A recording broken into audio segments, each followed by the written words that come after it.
Alors, bonjour à tous et à tous, soyez le bienvenu mes chers étudiants et étudiantes. صباح الخير على الجميع الطلاب والطالبات. Soyez le bienvenu. Je m'appelle Safwan Hassan, vous me connaissez, je suis professeur de français. Donc aujourd'hui on va prendre notre cours. أنا اسمي صفوان حسان وأنتم تعرفوني. اليوم راح ناخذ المحاضرة مالتنا. C'est-à-dire on va étudier aujourd'hui le sujet aussi est très important. السوجي intitulé les adjectifs possessifs. راح ناخذ موضوع جدا مهم وموضوع اسمه صفات التملك، سمينه باللغة الفرنسية لاحظوا les adjectifs possessifs، يعني صفات التملك. c'est-à-dire اشون عندنا بالانجليزي نستخدم الماي واليور او الهز او الهر.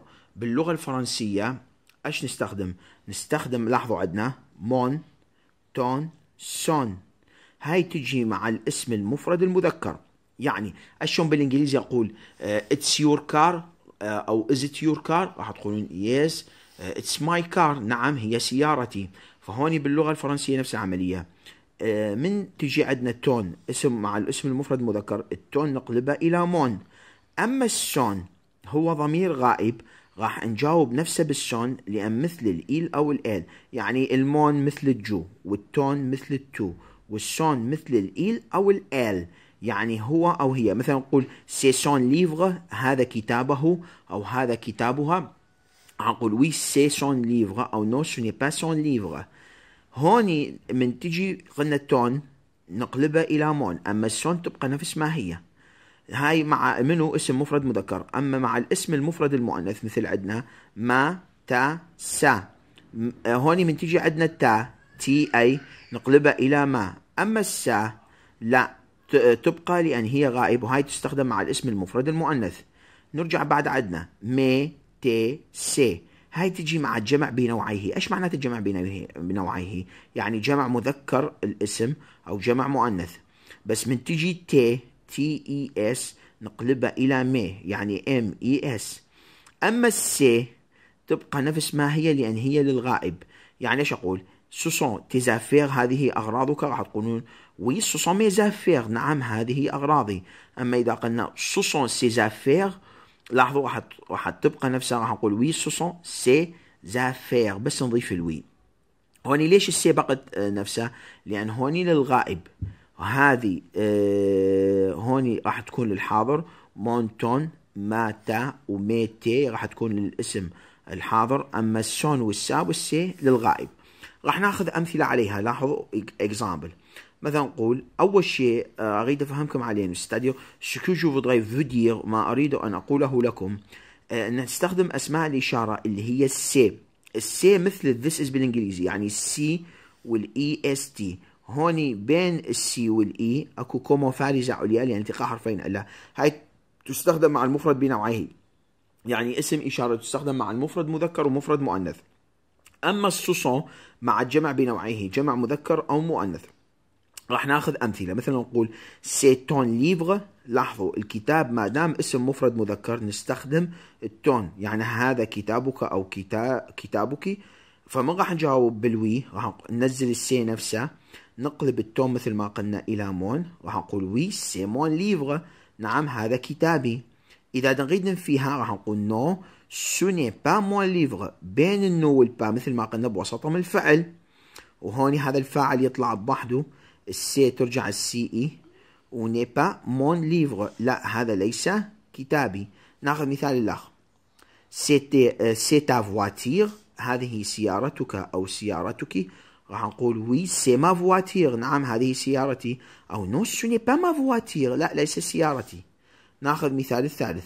سي سون ستيلو، هذا قلمه أو قلمها، راح نقول وي سي سون ستيلو. لاحظوا السون بقت نفس ما هي. ليش؟ لأن هون عندنا السون اسم مفرد مذكر غائب، راح نقول وي سي سون ليفر، نعم هذا قلمها أو قلمه، قلم الجاف. أو نو سو ني با سون ليفر، لا هذا ليس قلمها أو قلمه. ناخذ أمثلة أيضا عندنا على الجمع. لاحظوا مثلا ناخذ كاتريام بوا، النقطة الرابعة، سوسون تيزافير. ليش استخدمنا السوسون؟ لأن التي قلنا مع الجمع بنوعيه فتجي مع الاسم الإشارة سوسون. اللي هي سي اي وبعد هذا الفاعل طبعا وهذا الفعل اس او ان تي. مثلا ce sont tes maisons، هذه منازلك، راح نقول وي ce sont ونقلب التي الى مي ويظل الاسم نفس ما هو وي ce sont mes maisons. لاحظوا الاسم انتهى باس فاذا جمع. او نو ce ne sont pas mes maisons، لا هذه ليست منازلي. نرجع على cinquième exemple، المثال الخامس. ce sont ses cahiers، ce sont ses cahiers، هذه دفاتره أو دفاترها، راح نقول وي ce sont ses cahiers، نعم هذه دفاترها أو دفاتره. أو نو ce ne sont pas ses cahiers، لا هذه ليست دفاتره أو دفاترها. هوني طلاب وطالبات هسه هنا c'est-à-dire nous avons maintenant fini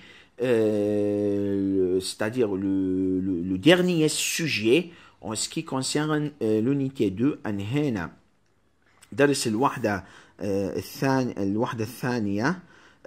فهون هذا الدرس مهم ويدرس أيضا نسميه صفات التملك، وراح أنطي طبعا واجب علينا. هذا الواجب راح أرسله وأنتم تحلونه.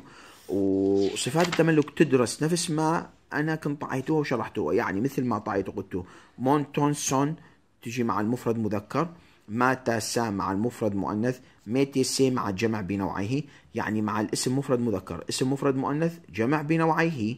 مثل ما قلنا التون نقلبها إلى مون، أما السون تبقى نفس ما هي، والتا تقلب إلى ما، والسا تبقى نفس ما هي لأن غائب، والتي تقلب إلى مي لأن مخاطب، وأما السي تبقى نفس ما هي لأن الغائب. ونستخدم أهم شيء أسماء الإشارة. لاحظوا السي اسم إشارة يستخدم مع مون تون سون وما وتا وسا. أما الصوصون مع جمع بنوعيه يستخدم مع المي والتي والسي. تدرس هاي الأمثلة مثل ما حليتوها. Donc si vous avez n'importe quelle question et je vais vous répondre et je suis prêt. وإذا عندكم أي سؤال أنا راح أجاوبكم وأنا مستعد. وأيضا il faut faire ces exemples. أنتم راح تحلون هاي الأمثلة، أنا راح أدزلكم إياها على شكل صور وترجعون تدزوا لي الحل حتى أخشع الحل مالتكم. سي très important pour vous. يعني هون ايش قلتوا بالمثال؟ هون ريبوندي جاوب سي تا غوم، هذه مساحتك، تجاوبون بالوي بالمثبت. فاشون تنطوا هاي لازم انتم تعرفون. سي تون المثال الثاني سي تون لي، هذا سريرك، جاوبتوا بالنو نفي. فاشون راح تجاوبون؟ تخوازيام اكزامبل المثال الثالث سو سون تي زافير، هذه اغراضك، فضعيتوا وي مثبت. فاشون تجاوبون؟ مثل ما طعينا بالامثله. كاتريام اكزامبل سون سي كرايون، هذه اقلامه، طعيتوا وي ونو، تجاوبون بالمثبت وبالنفي. فانتم لازم تعرفون شلون تجاوبون. هذه اقلامه، اقلام الرصاص. سانكيام اكزامبل المثال الخامس سي سون فيس، سي سون فيس، هذا ابنه، فطعيتوا وي مثبت. فانتم لازم تعرفون تجاوبون. Donc mes chers étudiants, maintenant nous avons fini notre dernier cours. أنهينا المحاضرة مالتنا. Étudiez bien tout ce que nous avons déjà pris. تدرسون كل شيء اللي أخذناه، لأن بعدها راح نعمل امتحان عن المواضيع اللي أخذناها، يعني تصاريف الأفعال، النفي، الاستفهام. أيضا تدرسون صفات التملك، مهمة جدا جدا. Alors au revoir mes chers étudiants, au revoir. Alors mes chers étudiants, on va compléter notre cours. نكمل المحاضرة مالتنا حتى ننهي هذا الدرس. هوني ايش اريد منكم؟ تدرسون المعاكسات. مثلا عندنا مونتي يصعد، عكسه ديسوندر ينزل. هوني من اجيب مونتي تكتبون عكسه ديسوندر، او من اجيب ديسوندر عكسه مونتي. يصعد عكسه ينزل. عندنا اون با في الاسفل، عكسه اون او في الاعلى. نرجع. بيردغ هذا فعل من افعال المجموعه الثالثه شاذ، هذا تصريف فعل. نحذف الاير او، راح نضيف مع الجو اس مع التو اس مع الايل والال والاون، كل شيء ما نضيف، بس نحذف الاير او. مع النو حذفنا الاير او، نرجع نضيف او ان اس. مع الفو نضيف او زد، مع الايل والال نضيف او ان تي، ومع حذف الاير او. راح اقرانه بيردغ معناته يفقد او يخسر شيء ما. جو بير، تو بير، il elle on perd، nous perdons، vous perdez، il elle perdent. مثلا راح اقول جو بير ما كلي، افقد مفتاحي. tu perds il elle on perd، nous perdons une montre، نفقد الساعة. هوني une montre تكملة للجملة. Vous perdez un sac. هل أنتم فقدتم الحقيبة؟ ils perdent un portefeuille. portefeuille نسميها محفظة النقود. لاحظوا ils perdent un portefeuille. هم أو هن فقدوا محفظة النقود. نرجع بعد عكس العفو، عندنا تصريف فعل descendre descendre. descendre je descends مثلا de la montagne، أنا أنزل من الجبل. لأن هون فعل descendre لازم نستخدم أدوات حروف الجر اللي هي من de la montagne، أنا أنزل من الجبل. tu descends، il on descend، nous descendons، vous descendez، il descendent. هذا هم من فعل من أفعال المجموعة الثالثة. نحذف ال ونضيف اس ال والال والأون كل شيء ما نضيف، مع النون نضيف اس، مع الفو نضيف اوزيت، مع ال والال نضيف وانتي. نرجع على فعل مونتي يصعد، هذا فعل من أفعال المجموعة الأولى سهل. نحذف ال نضيف او اس. هون يرجع مع ال والال والأون ايش نضيف؟ نضيف لنهاية الفعل او، يعني نضيف اي. مع النو نضيف اون اس، مع الفو نضيف اوزيت، مع ال والال نضيف او انتي. فحقران فعل مونتي يصعد جو مونت، tu montes، il on monte، nous montons، vous montez، il monte. Nous avons fini notre cours mes chers étudiants. هسه عن هنا المحاضرة مالتنا étudiez bien، تدرسون جيدا مثل ما قلنا أيضا مع صفات التملك. المعاكسات هاي اللي أخذناها، وهاي تصاريف الأفعال اللي صرفناها، لأن هاي مهمة أيضا جدا في الامتحان مع حل الواجب، وتدزولي حل الواجب. au revoir mes chers étudiants.